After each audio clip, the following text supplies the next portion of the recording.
Pemirsa, pengamat perencanaan wilayah dan kota menekankan kepada pemerintah provinsi untuk melakukan pembenahan sejumlah ruas jalan, apalagi sebagai kota besar dibutuhkan akses jalan yang memadai dalam mobilitas masyarakat.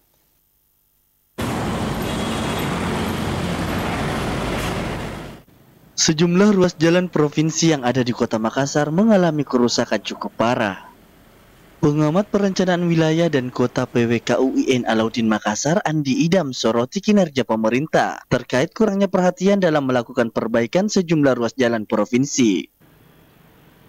Ia menilai sebagai kota besar yang terletak di Indonesia Timur sangat disayangkan melihat begitu banyak ruas jalan yang berlubang cukup parah yang sewaktu-waktu bisa mengakibatkan kecelakaan lalu lintas. Yang utama menurut Idam, bagaimana pemerintah Sulsel khususnya Dinas PUTR melakukan upaya penanganan lebih awal terkait jalan yang berlubang. Apalagi jalan tersebut merupakan akses padat pengguna sehingga diperlukan keseriusan pemerintah.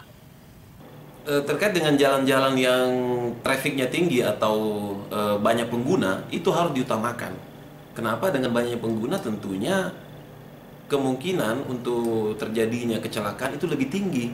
Olehnya pemerintah harus sigap, terutama jalan-jalan ruas-ruas yang padat pengguna seperti jalan Hertasning salah satu contohnya. Itu ketika ada lubang, kalau memang ini hari lubang, besok sudah harus tertutup.